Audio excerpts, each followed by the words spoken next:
বলছে। আপনারা সবাই কেমন আছেন? আশা করি আল্লাহর রহমতে আপনারা সবাই ভালো আছেন। আপনাদের দোয়ায় আল্লাহর রহমতে আমিও ভালো আছি।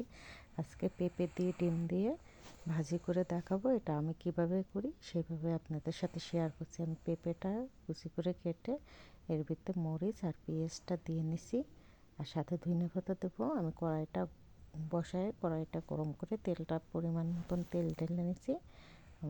এরপরে আমি পেঁপেটা এর ভিতরে ঢেলে নেবো। আমি পেঁপে কিংবা লাউ আমি সাথে সাথে হলুদ দিই না, একটু সিদ্ধ হয়ে আসলে তারপর হলুদটা দিই।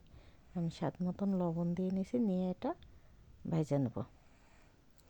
যে নাড়াচাড়া করে ভেজে নেবো। এই পর্যায়ে যদি এসে আমার ভিডিও ভালো লেগে থাকে লাইক কমেন্ট সাবস্ক্রাইব করতে ভুললেন না।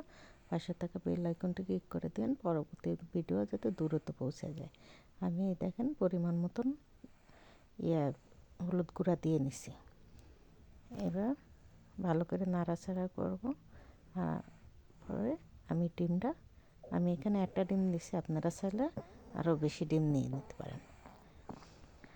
আর আমি ভিডিওটা অত সুন্দর করে করতে পারি না, আর কথাও আমার অত সুন্দর আসে না। আমার কথা কিংবা ভিডিওতে যদি ভুল ত্রুটি হয়ে থাকে ক্ষমার দৃষ্টিতে দেখবেন।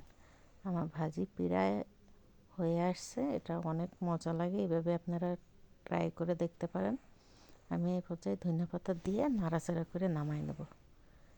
আর আমার কথা ভিডিওতে ভুল ত্রুটি হয়ে থাকলে ক্ষমার দৃষ্টিতে দেখবেন। এই যে আমার ভাজি অলরেডি কিন্তু হয়ে গেছে। এভাবে আপনারা গরম ভাত কিংবা রুটির সাথে খাইতে পারেন। এটা স্বাস্থ্যের জন্যও ভালো, খাইতেও মজা। ভালো থাকবেন। আল্লাহ হাফেজ।